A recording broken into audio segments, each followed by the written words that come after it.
Mesdames et messieurs, bonjour. Merci de la fidélité à Walf et bienvenue dans ce nouveau numéro de votre émission Actu en 7. Actu en 7 a le plaisir de recevoir ce samedi le journaliste et analyste politique Serigne Saliou Gueye. Bonjour à vous Serigne Saliou. Bonjour Moustapha. Nous sommes également avec Ludovic Rosner. Il est juriste et analyste politique. Bonjour à vous Ludovic Rosner. Bonjour. Avec vous donc, nous allons essayer de revenir sur les grandes questions d'actualité de la semaine. Une actualité qui reste très politique avec cette polémique autour du projet de loi sur le parrainage qui devrait être examiné par la plénière de l'Assemblée nationale le jeudi 19 avril prochain. L'opposition et des organisations ou mouvements de la société civile s'y opposent fermement, mais le pouvoir reste droit dans ses bottes. Le ministre du Tourisme Mame Mbaye Niang fait dans la menace et promet que force restera. L'État lui-même en parle, il est prêt à en discuter, mais Macky Sall ne veut surtout pas abandonner son projet de loi sur le parrainage. Nous allons donc essayer de discuter de cette actualité, parler également de la crise scolaire avec ce qui s'est passé à Ziguinchor. C'est très rare, certains diront même que c'est certainement la première fois au Sénégal. La police a maté une manifestation des enseignants. Et puis, si le temps nous le permet, nous reparlerons de l'affaire Barthélémy Diaz, mais également de la publication des contrats entre l'État du Sénégal et Total.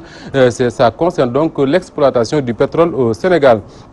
Comme je le disais tout à l'heure, nous allons donc démarrer ce débat avec vous, Ludovic Rosner. Parler d'abord du parrainage. On reviendra sur ce que les différents acteurs disent de cette question-là. Mais pour vous, le parrainage, est-ce une bonne ou une mauvaise chose? Je vous remercie pour l'invitation. Je salue un journaliste, analyste plutôt. Je crois que le parrainage n'est pas un bon projet parce que il est en violation de la liberté de candidature prônée par la Constitution. Et je crois que, bon, il y a peut-être des avantages, hein, parce que je ne peux pas imaginer que le gouvernement veuille défendre un projet où il n'y a vraiment rien de bon. Hein, ils disent qu'il y a trop de partis politiques, c'est peut-être vrai. Mais ce n'est pas comme ça qu'on le règle. Un parti politique, sa vocation, c'est d'arriver au pouvoir. Si vous le privez de pouvoir, mais alors ce n'est pas la peine qu'il soit un parti politique. Donc c'est en amont qu'il faut l'intérêt d'un parti politique. Et puis je crois que vraiment, le chef de l'État doit prendre de la hauteur. Lorsque on est chef d'État, on a une possibilité d'être un chef en décidant, en imposant, en mettant son boubou de patron pour dire que j'impose, ou bien on choisit la voie plus élégante d'être un leader pour convaincre les gens. Parce que le parrainage, ça ne concerne pas les ménagères, ça ne concerne pas les éleveurs, ça concerne les partis politiques qui vont aux élections. Ils ne sont pas d'accord, laissez tomber. Moi, je ne sais pas pourquoi les gens s'entêtent, ça devient un suspect. Donc les gens vont penser, ah écoutez, il y a quelque chose derrière. Peut-être qu'on veut que si le Mignas est candidat, on dit non, il n'est pas candidat parce qu'il n'a pas cette signature, ou Bougane, ou Youssou Ndour, ou n'importe qui, etc. Parce que sinon, je ne vois pas pourquoi. D'accord.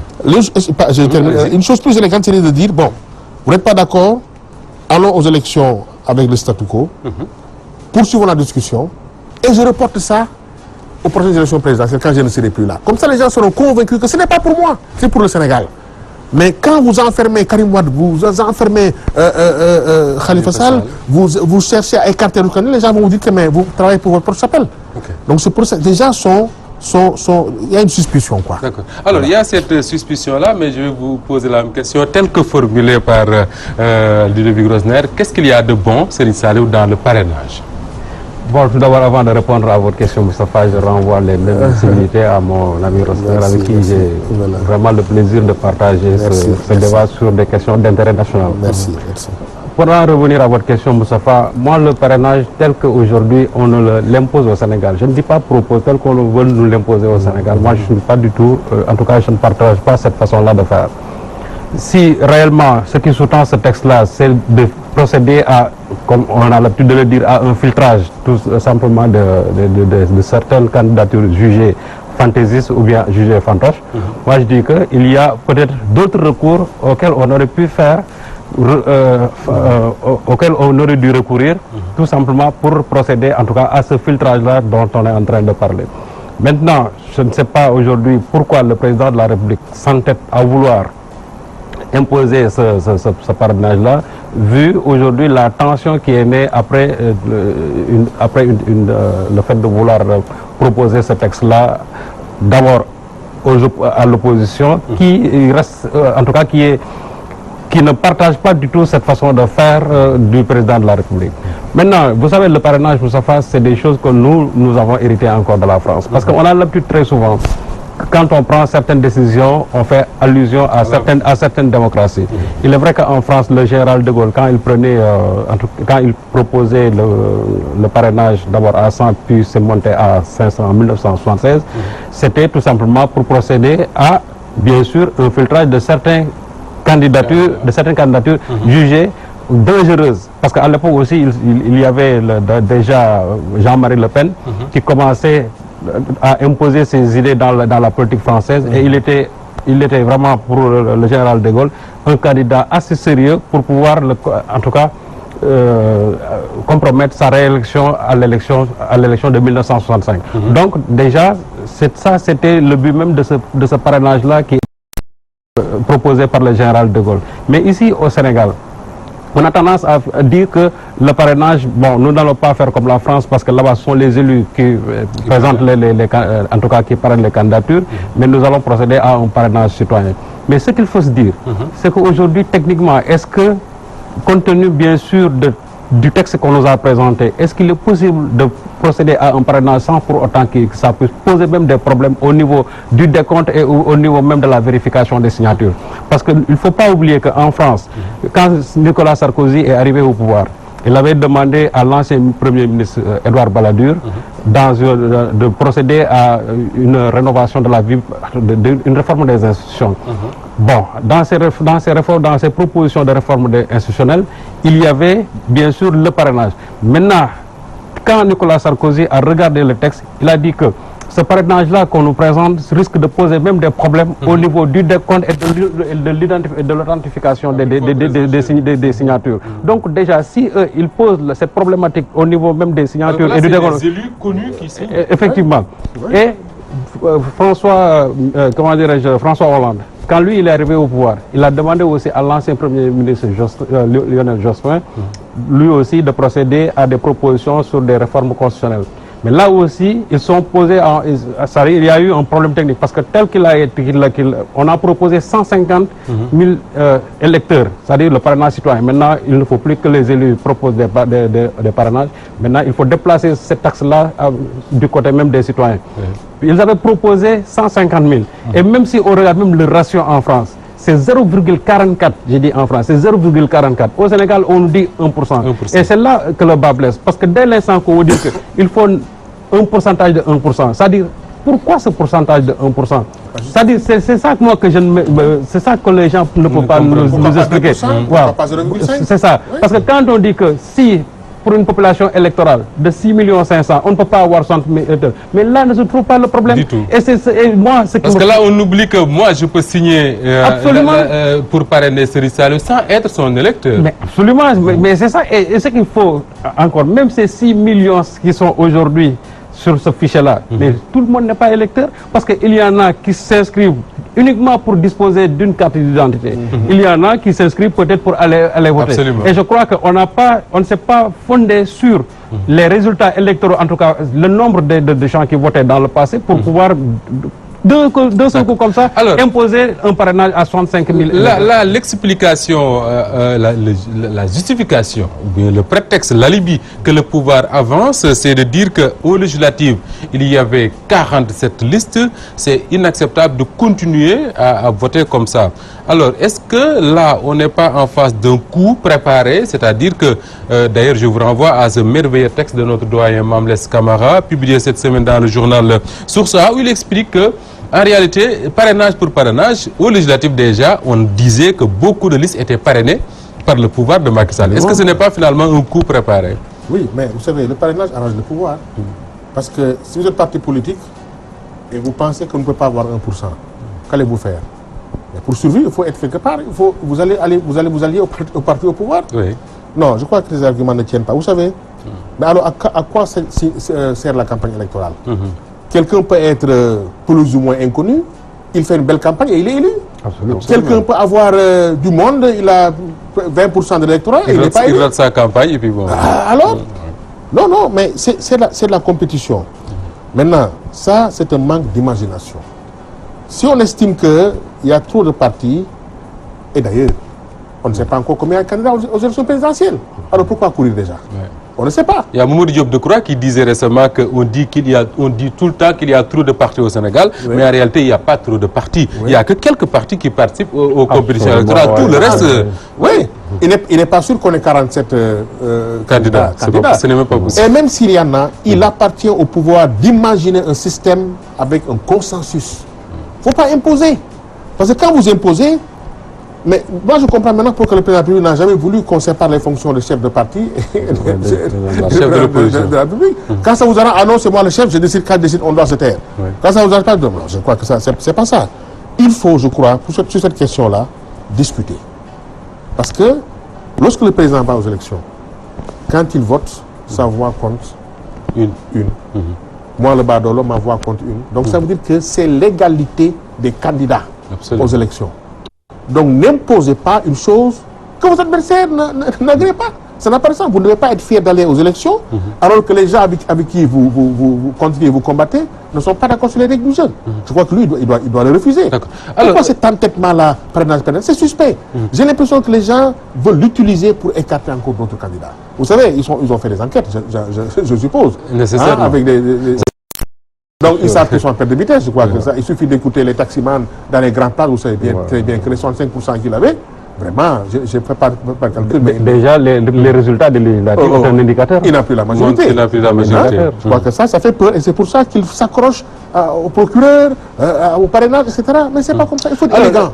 Zénith Saliou, ce qui étonne avec le système Macky Sall, c'est qu'il ne surprend finalement plus, on sait ce qu'il veut, mais malgré tout, il y va.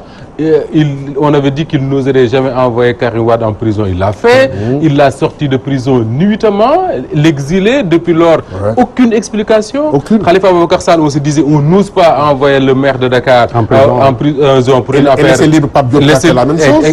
Et d'autres délinquants financiers de la République du Sénégal. Là, on parle de parrainage, il dit, il reste ferme, droit dans ses bottes, il y aura parrainage, le Premier ministre dit parrainage pour tous d'ailleurs. Est-ce qu'aujourd'hui, il n'y a pas à craindre que demain, des candidatures que l'on pense en tout cas sérieuses de l'opposition soient tout bonnement annulées? Vous savez, quand j'entends le Premier ministre dire souvent le Sénégal pour tous, ou bien parrainage pour tous, moi, souvent ça me fait rire parce que j'ai dit que pourquoi on n'applique pas ça dans le domaine de l'éducation? Quand on dit éducation pour tous, nos enfants qui sont ici à Dakar, qui sont dans les meilleurs... Qui sont en vacances depuis presque... Et pourtant, quand vous allez dans la brousse, il y a des abris provisoires.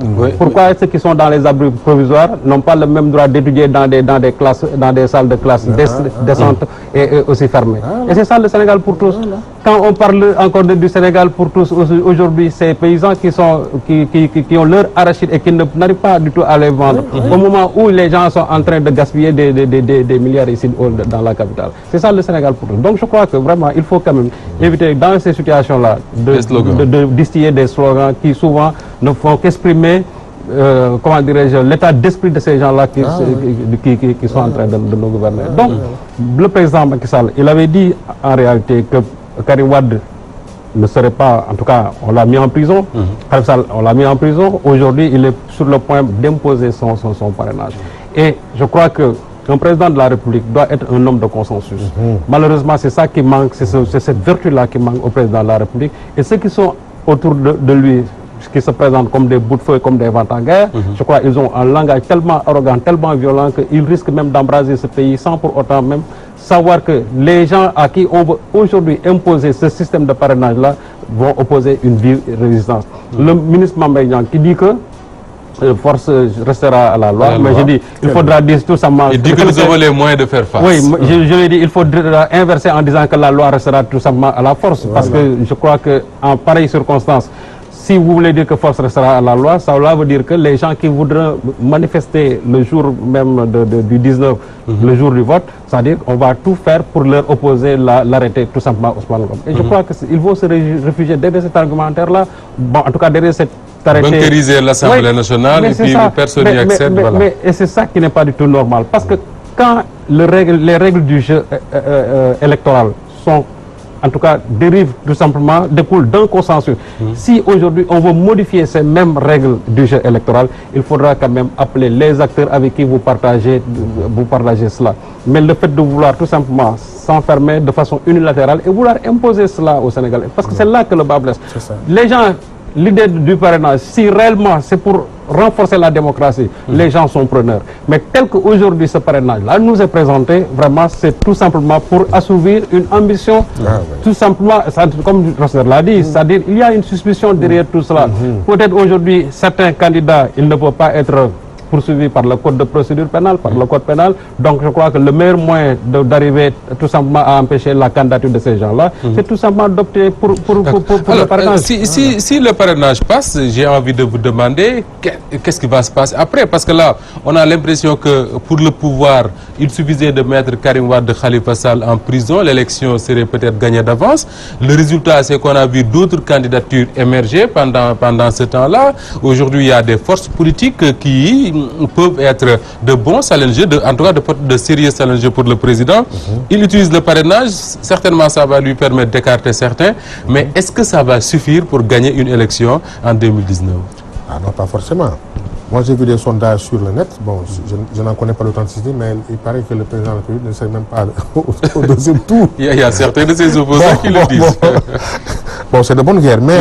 Donnons-lui un score qui lui permet d'être oui, non, je crois que logiquement, il devait y être. Okay. Mais le problème, c'est que, vous savez, toutes ces manipulations-là, ce ne sont pas les militants seulement qui votent. C'est le peuple sénégalais qui vote. Et la plupart d'entre eux, il y a beaucoup qui ne sont dans aucun parti. Je crois que ça, c'est le gros de l'électorat n'est dans aucun parti d'ailleurs. Donc, quand vous enfermez Khalifa Sall, parce que, vous savez, toutes les personnalités qui ont demandé à ce qu'il soit libéré, ils ne sont pas allés voir le procureur, hein, ils sont allés voir le président de la République, y compris les khalifes généraux. Ils sont allés voir le président de la République, ils n'ont jamais parlé au procureur. Donc, c'est parce qu'ils savent. Vous écartez un candidat, mais vous créez un mouvement contre vous. Les gens ne vont plus voter pour vous. Combien de gens ont été indignés, fâchés de l'emprisonnement de Khalifa Sall? Donc vous perdez plus que ce que vous gagnez. Est-ce que vous voyez? Ils ne sont même pas des militants. Ils ne sont même pas des militants. Ils sont indignés, les Sénégalais, comme ça, parce que ce qu'il a fait là, écoutez, mais vous pensez que Khalifa Sall, qui a été un homme d'État, un ministre, vous pensez qu'il est assez bête, excusez-moi du mot, pour faire des fausses factures comme ça? S'il l'a fait, c'est parce que c'est le système qu'il a trouvé sur place. Et c'est parce que cet argent-là a profité aux gens du pouvoir. C'est pour ça qu'il l'a fait.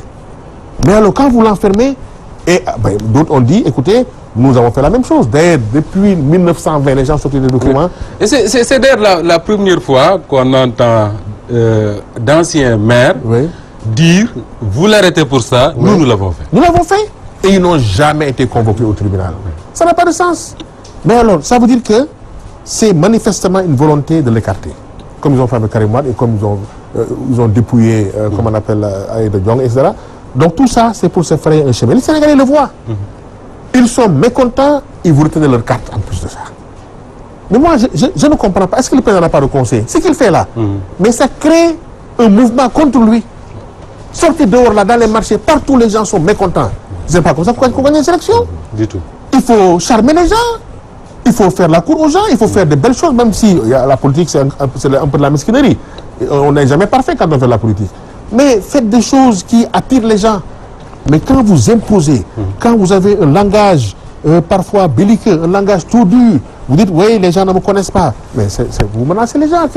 Justement, parlons de ce langage belliqueux du chef de l'État qui fait ce samedi-là une du journal Libération. Il dit, le drame de cette opposition-là, c'est que quand ils étaient au pouvoir, ils ne me connaissaient pas.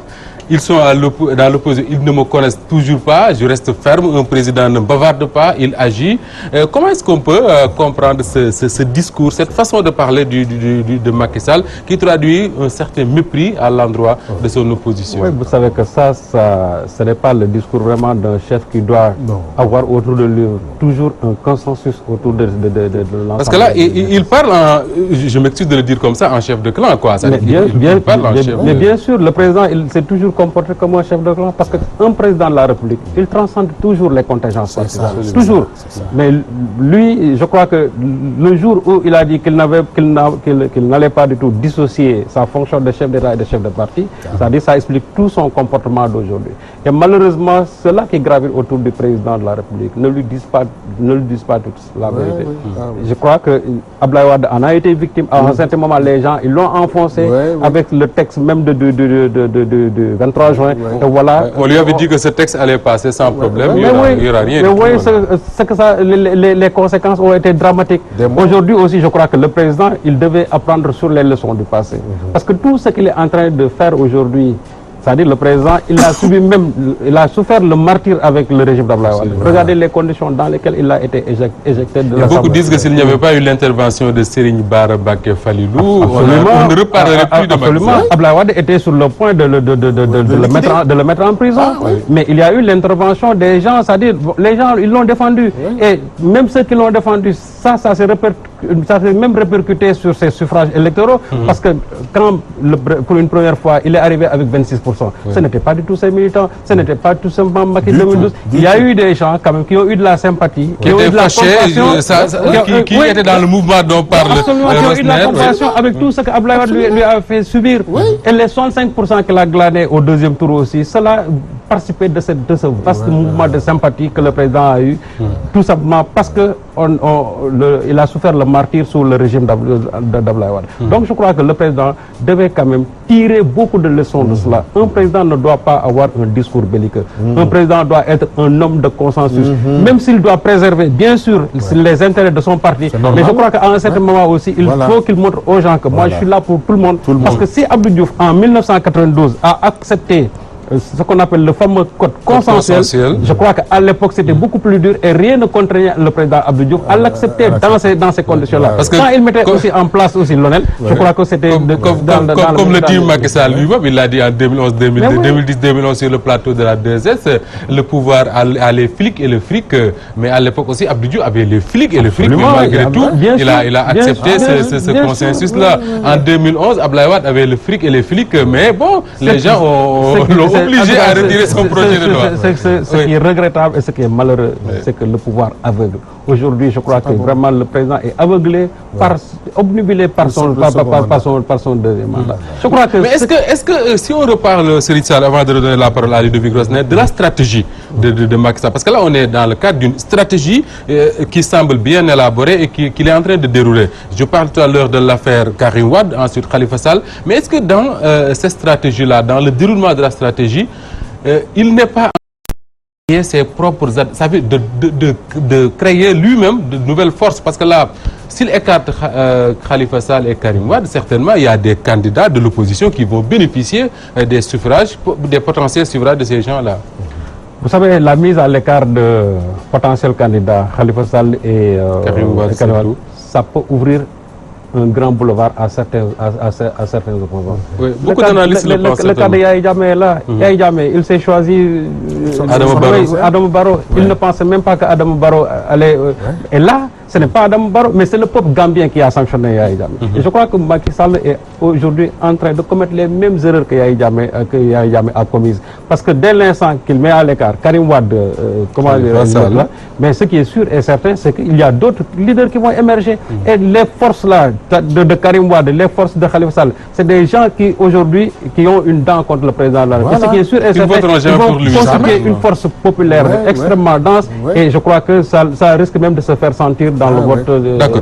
Alors, on reparle, Ludovic Rosner, du discours du chef de l'État, parce que c'est lui qui parle comme ça, vous avez le journal devant vous, mais c'est également son ministre du Tourisme, Mame Mbaye Niang, qui a été très dur cette semaine, Benoît Sambou, qui parle également ce matin dans le journal Enquête.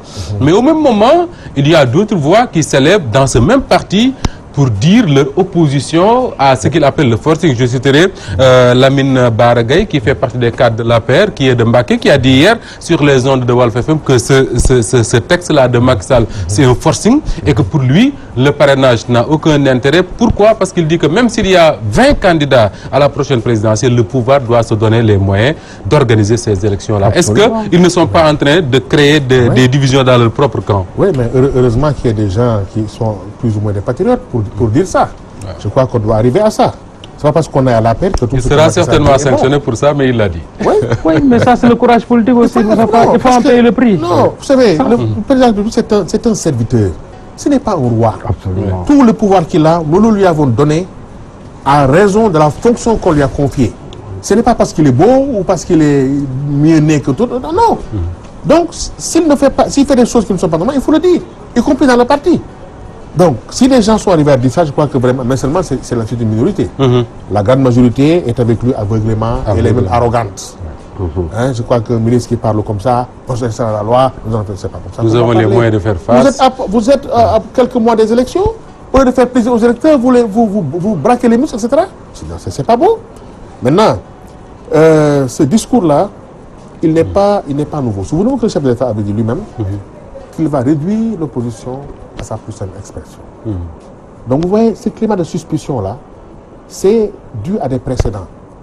Quand un président de la République prend un engagement devant le monde entier à côté de Sarkozy pour dire je vais réduire mon mandat à 5 ans, il ne le fait pas, il se refuse le Conseil constitutionnel. Mais quand il prend un autre engagement, ou quand il pose un acte, même qui peut être peut-être bon, hein, les gens se rebiffent.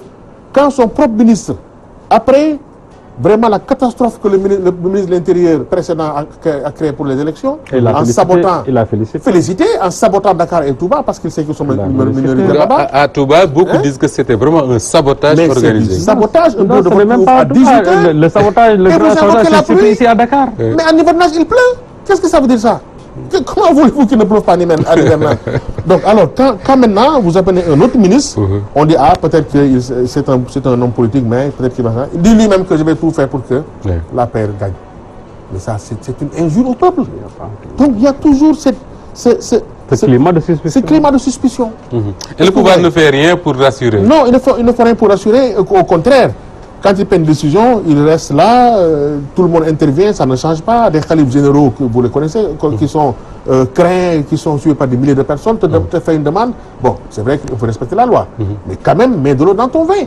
Par respect pour tout le monde qui a derrière. Surtout que les raisons pour lesquelles tu enfermes les gens. Non. Alors, Serigne Saliou, l'autre question que j'ai envie de vous poser avant de passer à autre chose, c'est que là, on parle de parrainage. Je citais tout à l'heure le cas Lamine Bara Gaye qui a dit que son opposition à ce qui est en train d'être fait. Avant lui, il y a eu le député Demba Diop Sy, ce qui rappelle un peu ce qui s'est passé en 2011, parce que Maître El Hadji Diouf à l'époque était du côté de la mouvance présidentielle, il a dit non au projet de loi de Wade. Même le professeur Bathily. Le professeur Bathily, exactement, le professeur Bathily qui a repris la parole. Il y avait également le député Moussa Sy, qui était du côté de la majorité, qui a dit non. Est-ce que l'histoire n'est pas en train de se répéter et qu'on est en face d'un pouvoir qui refuse d'ouvrir les yeux, de regarder la réalité en face au lieu de contourner? C'est la raison pour laquelle j'ai dit tout à l'heure que le 23 juin 2011 devait vraiment servir de leçon au président Macky Sall. Parce que lui, il était acteur de... Parmi les manifestants. Oui, il était acteur de ce 23 juin. Mais aujourd'hui, le président refuse même de voir la réalité en face.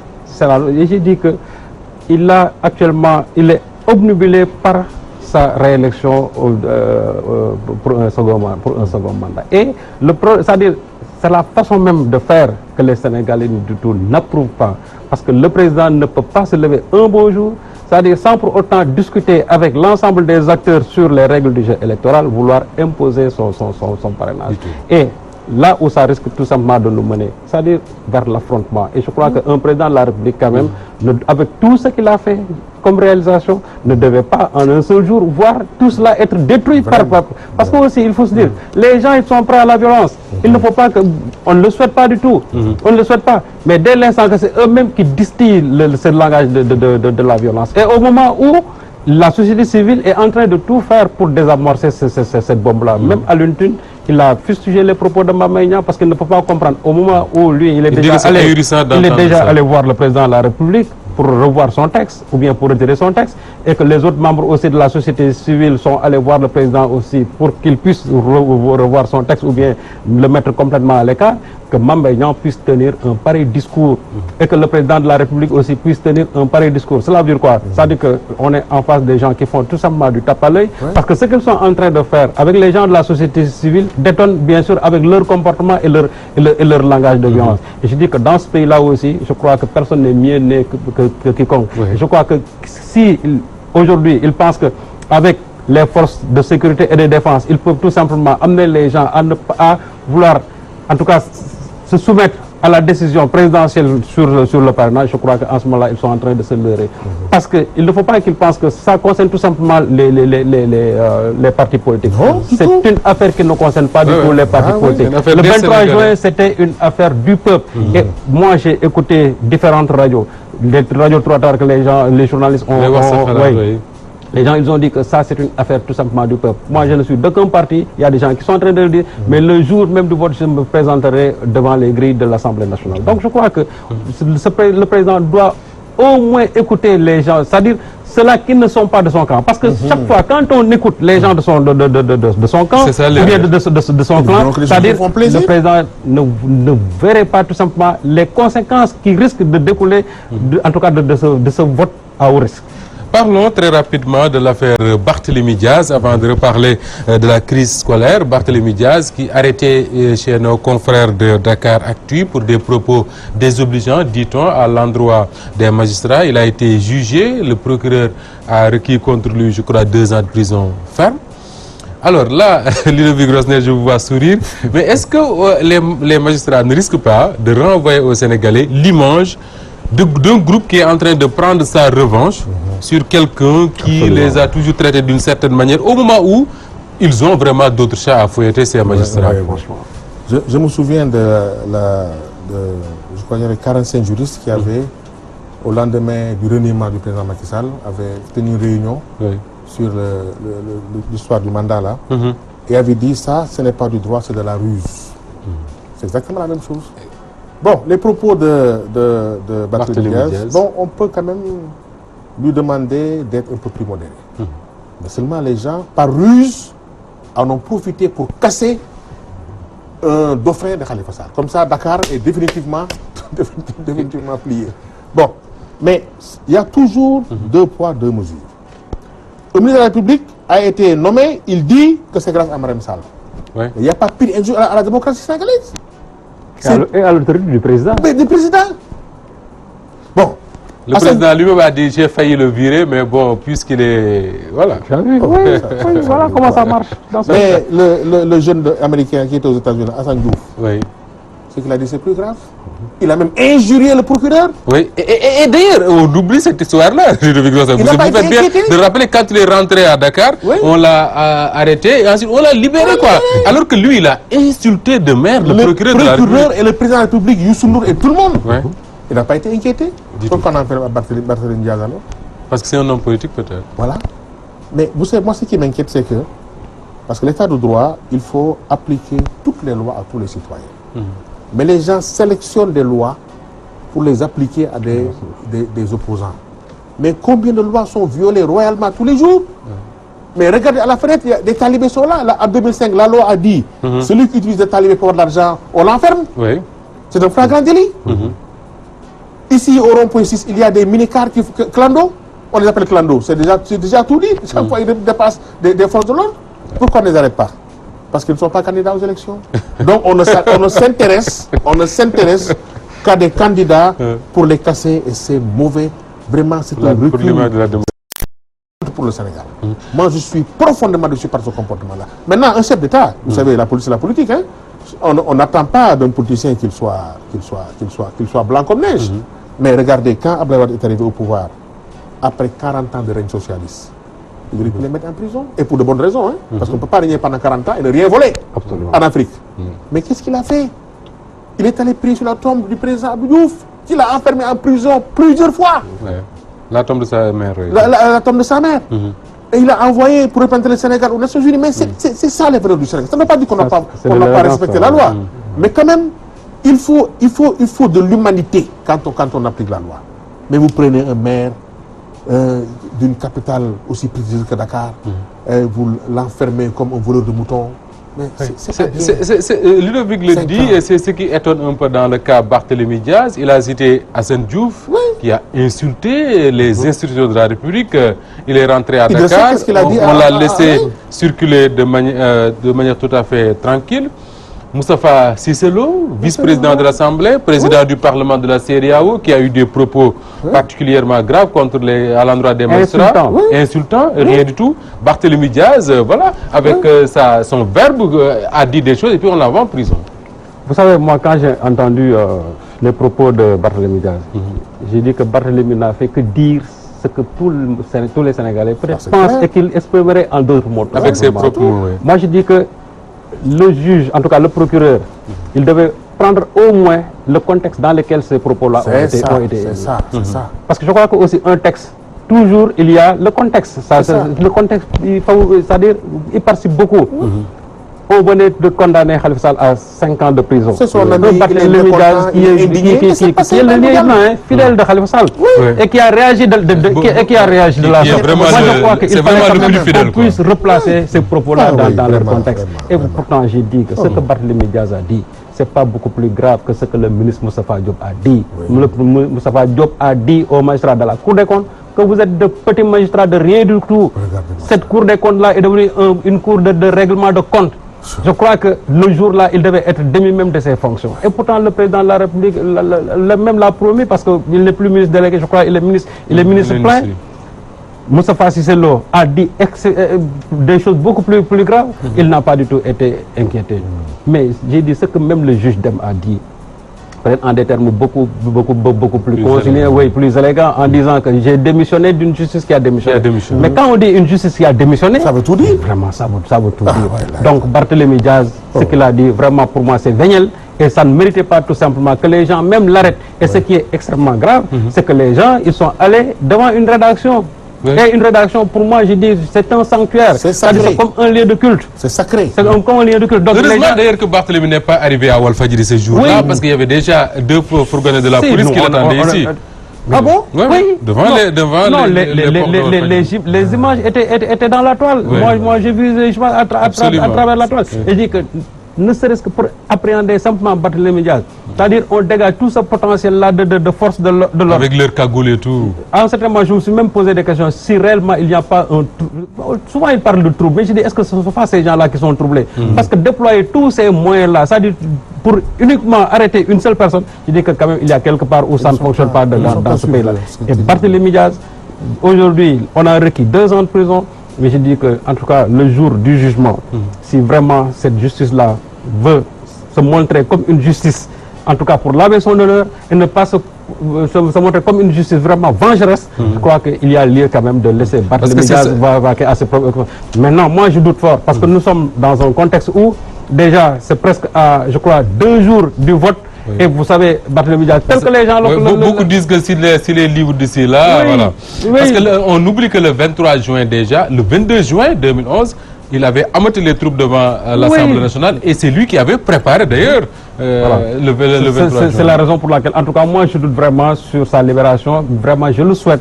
Et je crois que aussi le juge, en tout cas le juge qui va rendre la sentence, en tout cas, doit se départir de beaucoup de considérations et vraiment laisser Barthélémy Diaz vaquer à ses occupations. On dit très souvent de Barthélémy Diaz que c'est un homme arrogant, indiscipliné, impoli. Certains le disent avec son verbe à lui. Mais est-ce que, quand on regarde l'affaire Khalifa Sall, par exemple, tel que les événements se sont déroulés, la réaction de certains qu'on disait proches lieutenants de Khalifa Sall et le comportement de Barthélémy Diaz, est-ce qu'on ne se dit pas finalement que Barthélémy est un exemple à offrir aux jeunes politiques pour sa fidélité? Lui qui dit devant le juge que si Khalifa Sall est en prison, j'en suis responsable parce que c'est moi qui ai porté sa candidature, ses ambitions présidentielles. Est-ce que ce n'est pas un exemple de fidélité finalement, Barthélémy Diaz? Oui, et d'opposition, parce que, vous savez, le président Macky Sall avait dit d'ailleurs que lui, il n'a pas d'adversaire. Il a plus ou moins raison.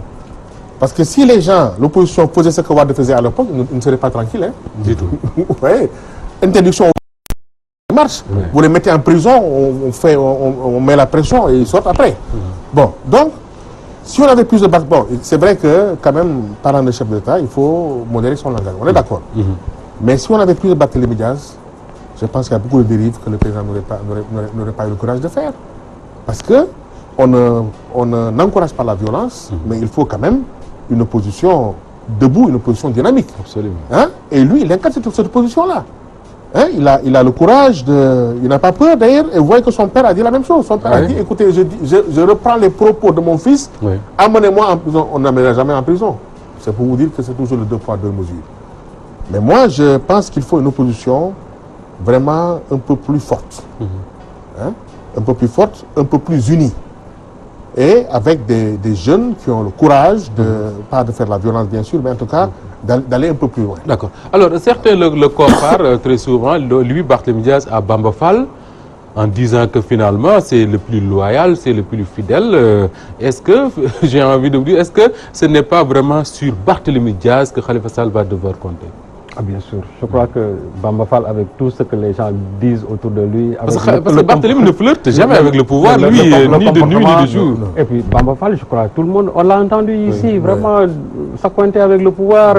C'est décrédibilisé pour de bon. Publiquement, il n'a pas tari d'éloge à l'endroit du président de la République et du Premier ministre. Et moi, vraiment, je dis que ça me pose un problème. Parce que c'est un contexte de deuil où les gens laissent complètement celui qui est mort à côté pour discuter, en tout cas, louer le président de la République, louer vraiment les actions du président de la République. Je dis que vraiment, quelque part, il y a des personnes qui ne sont pas, en tout cas, dotées d'une certaine bonne moralité.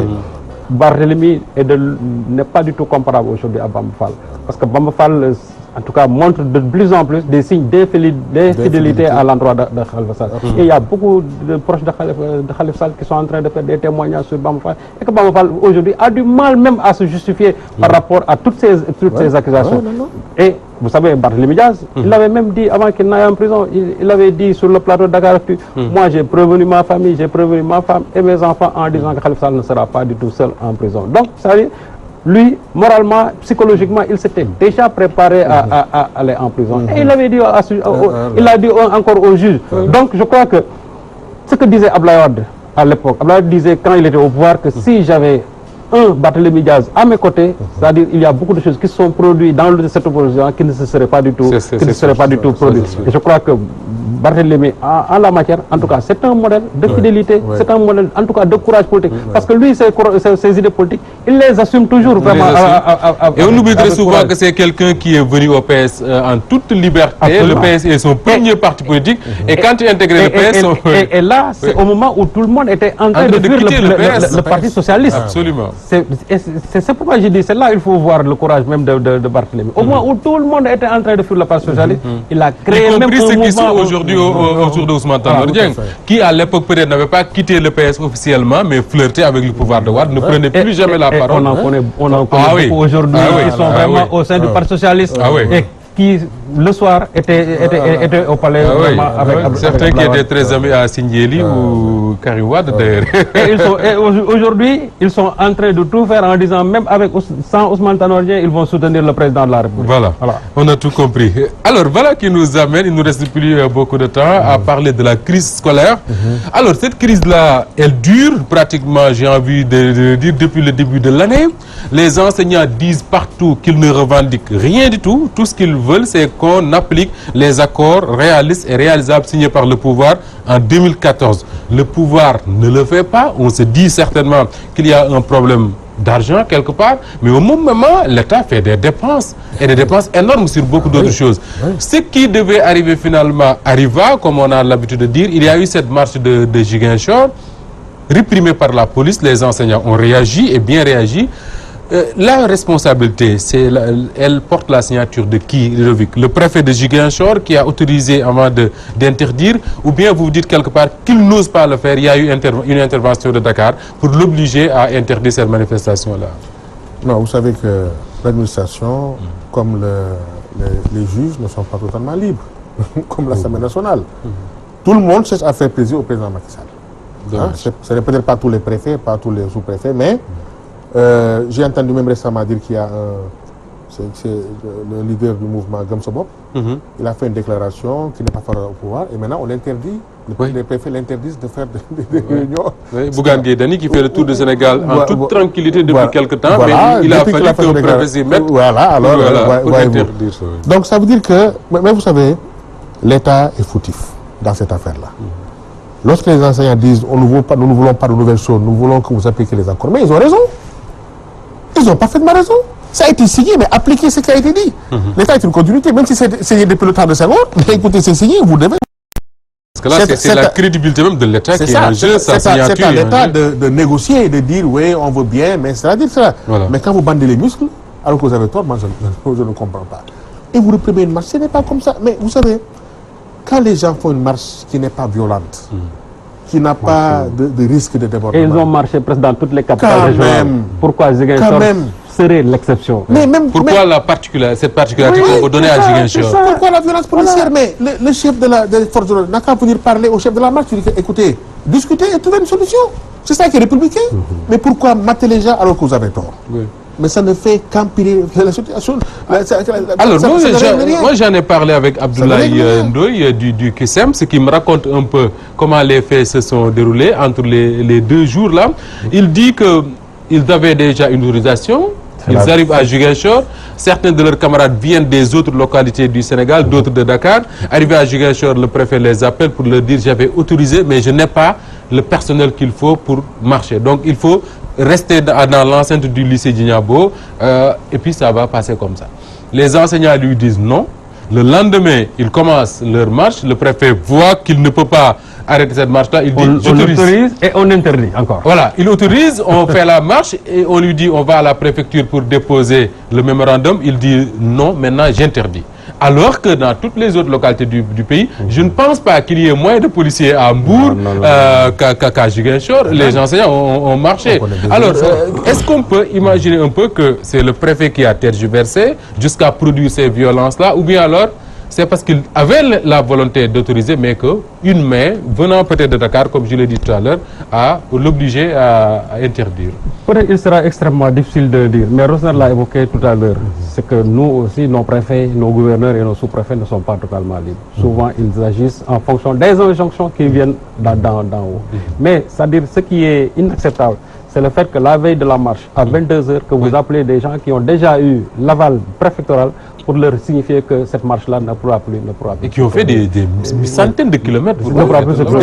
Et moi, je dis qu'au moment où même on est en train de montrer le climat vraiment paisible et pacifié même de la Casamance, et vouloir dire qu'il n'est pas possible à Ziguinchor que les gens puissent marcher. Alors que c'est possible à Dakar, c'est possible à Mbour, c'est possible à Saint-Louis. C'est toujours installé cette facette de violence qui s'est installée en Casamance. Et je crois que les forces de l'ordre qu'on a déployées ce jour-là, qu'il suffisait tout simplement de déployer la moitié de ces forces de l'ordre pour encadrer la marche. Et je crois que quand le préfet dit que trouble à l'ordre public, c'est-à-dire il y a des menaces de trouble à l'ordre public, je dis que ça quand même en tout cas c'est inacceptable et les gens ne peuvent pas du tout, si maintenant c'est pour casser le mouvement des enseignants, je crois que ça c'est peine perdue.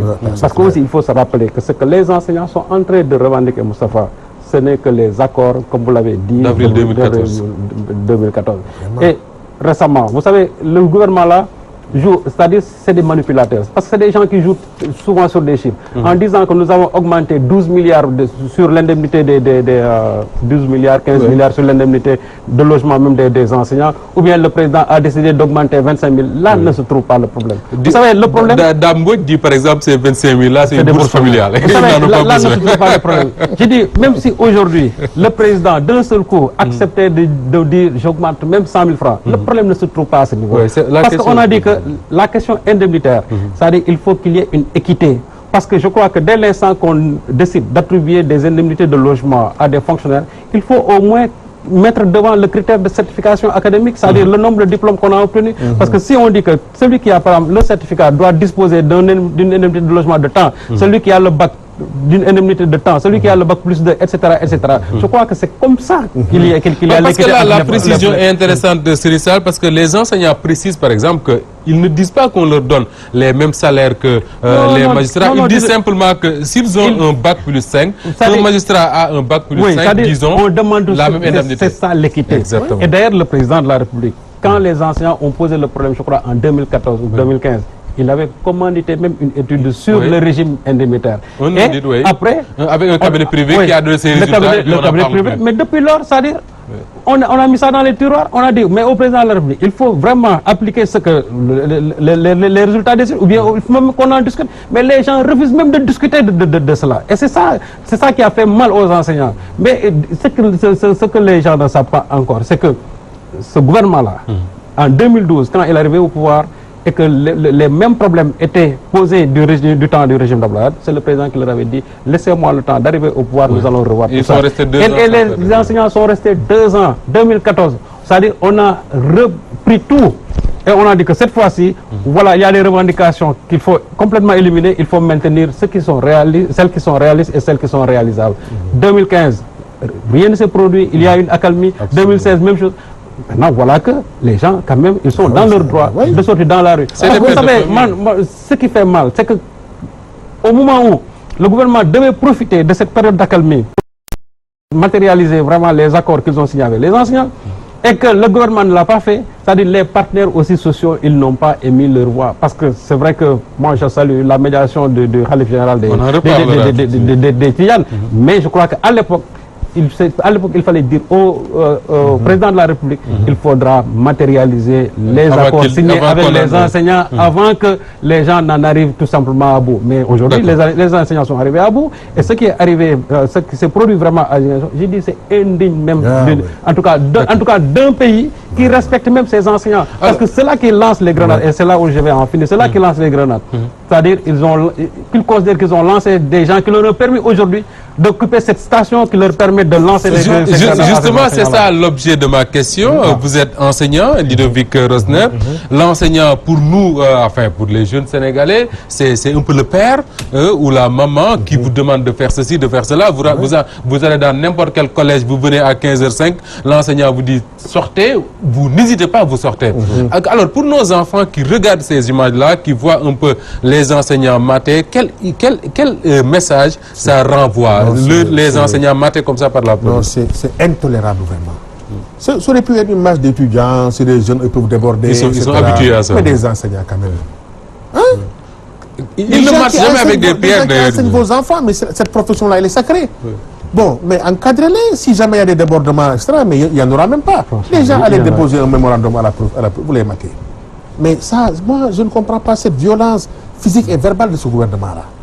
Mais il faut discuter avec les gens, il faut négocier, il faut convaincre, c'est ça l'élégance. Il y a beaucoup d'élèves qui, en regardant ces images-là de la manifestation de Ziguinchor, se sont dit que l'année scolaire, c'est terminé, c'est fini. Est-ce que là, ils n'ont pas raison de penser que l'année scolaire, c'est fini? On ne souhaite pas qu'on en arrive là. Mais en tout cas, il y a eu de radicalisation de la part des enseignants. Moi, j'ai vu le mot d'ordre pour cette semaine-ci, mais je crois qu'il y a grève mardi, mercredi, jusqu'à jeudi. C'est-à-dire les gens vont déserter. Et ça, c'est à cause de ce qui est arrivé à Ziguinchor. Mais vos droits, on vous rend des lacrymogènes. C'est ça aussi. Je crois que ça, c'est intolérable.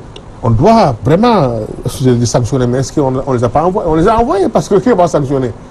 On va sanctionner parce que certainement ce qu'ils ont fait là, ils n'osent pas faire ça sans avoir reçu des ordres quelque part. Absolument. Et vous savez, moi, ce qui est un peu déplorable, c'est-à-dire c'est le manque même de professionnalisme entre le préfet et je crois même celui qui était préposé, en tout cas le chef de... Oui, parce qu'on voit sur certaines images... Quand je vois les images, j'ai l'impression qu'il y a même une petite altercation entre les deux. C'est-à-dire où, en tout cas, un des deux était en train de tirer l'autre et l'autre avait refusé. Donc je crois que même cette image... Parce qu'en regardant ces images, on a l'impression, c'est vraiment une impression que j'ai moi, que les policiers, eux, n'était pas pour cette façon de faire. Parce qu'on voit même celui qui commandait les troupes, si je puis m'exprimer ainsi, dire aux policiers, boy, boulen sani. Ça veut dire que ne lancez pas de grenades lacrymogènes. Ça veut dire que pour eux, peut-être, il y avait une autre manière de faire. En tout cas, moi, quand j'ai vu cette image-là, j'ai dit quelque part, il y a eu un manque de professionnalisme, surtout de la part de l'autorité préfectorale. Parce que c'est le préfet qui est le chef de l'exécutif local. Donc je crois que ce préfet-là, en tout cas, on doit lui demander de rendre des comptes par rapport à ce qui est arrivé à Ziguinchor. Malheureusement, la partie casamançaise là ne mérite pas que les gens encore aillent là-bas pour qu'on procède en tout cas à des phénomènes ou bien à des scènes de violence. Ça, je dis encore une fois de plus, ce n'est pas bien même que les élèves puissent regarder leurs professeurs être matés, en tout cas puissent être gazés par des policiers. Et ces policiers-là, j'ai dit encore une fois de plus, qui aujourd'hui en sont arrivés à ce stade-là, ils doivent savoir que ce sont des enseignants qui leur ont permis d'être en tout cas à ce niveau-là. Absolument. Alors, il y a d'ailleurs, ça tombe bien, coïncidence pour coïncidence, le khalife général des Tidjanes, Serigne Mbaye Sy Mansour, avait rencontré les enseignants dans un premier temps.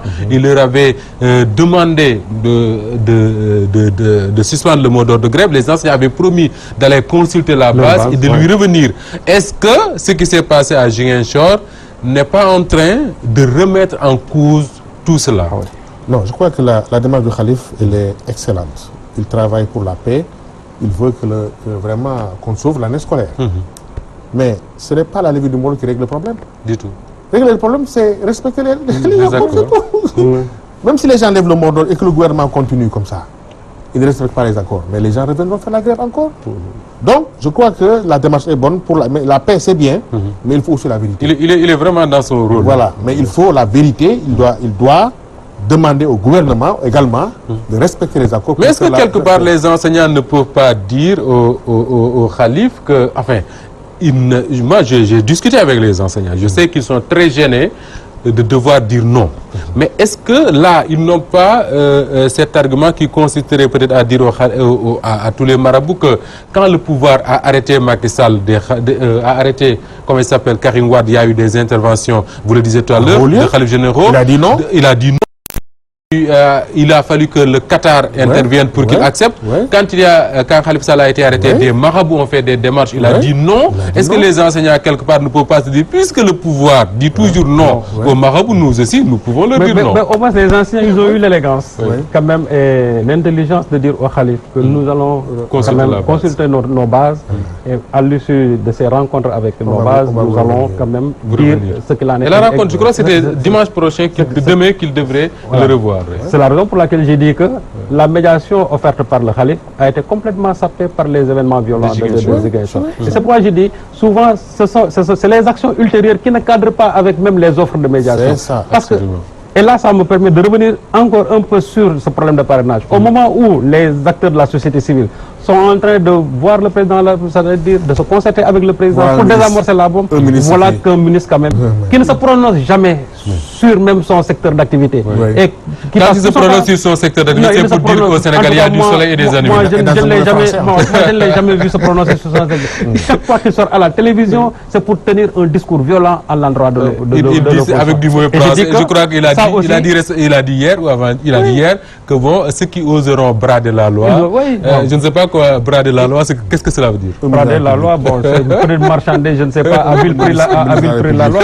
C'est indigne même d'un ministre de la République. C'est la raison pour laquelle moi je dis que, c'est-à-dire les comportements de certains ministres, ou bien en tout cas de certains fonctionnaires de l'État, ne cadrent pas, en tout cas, fragilise les offres même de médiation. C'est arrivé avec la société civile concernant le parrainage. Aujourd'hui, ça arrive avec l'offre de médiation même du Khalife concernant l'offre de médiation. Est-ce que les enseignants aujourd'hui n'ont pas d'argument pour dire non, puisque comme vous le répétez depuis tout à l'heure, il y a eu des précédents, l'État a dit non. Maximum de respect, si j'étais enseignant, j'allais dire non. Ça n'enlève rien au respect qu'on a pour le Khalife. Et on approuve sa démarche. Mais ça, c'est régler une bataille et pas la guerre. C'est la guerre qu'il faut régler. Puisque Serigne Mbaye Sy Mansour lui-même l'a rappelé aux enseignants, il y a eu une grève. Serigne Abdou Aziz Al Amine leur a demandé de lever le mot d'ordre, ils l'ont fait. Il y a eu une grève, Touba est intervenu pour leur demander de lever le mot d'ordre, ils l'ont fait. Et que cette fois-ci, peut-être, ils espèrent qu'ils feront la même chose qu'ils ont fait pour ces juristes prédécesseurs. Mais sauf que les contextes ne sont peut-être pas les mêmes. Mais lever le mot d'ordre alors que le problème n'est pas réglé. Et vous savez, quand les enseignants levaient ce mot d'ordre, par la suite, le gouvernement n'a pas respecté c'est ce que le gouvernement avait promis au marabout, il ne l'a pas fait. C'est ça aussi. Et vous savez, ce que le président a promis aux enseignants, d'abord il a dit que nous allons mettre 15 000 au mois d'octobre. Octobre, c'est à quelques encablures des élections. En janvier 2019, on est en pleine campagne électorale. Ça veut dire que dès l'instant que nous sommes en octobre, le président qui rarement tient, en tout cas, beaucoup de ses engagements. En octobre, rien ne lie le président à tenir encore ses engagements. Parce et là, il faut imaginer le scénario. Si, par exemple, au mois d'octobre, les enseignants reprennent les classes, déjà, on ne peut pas ouvrir comme ça et déjà décréter des mois. Donc, il va falloir au moins attendre jusqu'au mois de décembre pour se prononcer encore sur ces accords-là qui n'ont pas été... On sera en pleine campagne électorale. Maintenant, c'est ce piège-là dans lequel les enseignants ne veulent pas du tout tomber. C'est la raison pour laquelle les enseignants ils ont dit qu'il y a des accords qui ont été là, il faut les mettre en application immédiate. Sans quoi les gens resteront toujours sur leur position et inflexiblement. C'est pas qu'on veut, c'est pas possible. Non, vous êtes d'accord sur ça, respectez les accords. D'autant que le chef d'État lui-même avait donné comme injonction à ce gouvernement de ne jamais signer d'accord qu'il ne peut pas respecter. C'est le chef d'État lui-même. En tout cas, ces accords-là, depuis 2014, ils peinent à les respecter. En 2014, c'est le président Macky Sall qui était là. C'est son gouvernement. Et ce sera le mot de la fin. Ludovic Rosner, grand merci à vous. Je rappelle que vous êtes juriste, analyste politique. Merci également à mon confrère et grand frère Serigne Salibou Gueye. Grand merci à vous. Ça a été vraiment un plaisir de vous recevoir sur ce plateau d'Actu en 7. Mesdames et messieurs, c'est avec le même plaisir que je vous l'ai présenté. Grand merci à El Hadji Modou Diouf qui nous permet tous les samedis de vous présenter cette émission dans les meilleures conditions possibles. Merci également à Oustaz Hassan Diouf pour la coordination. Mesdames et messieurs, merci de la fidélité à Walf TV et bien à vous.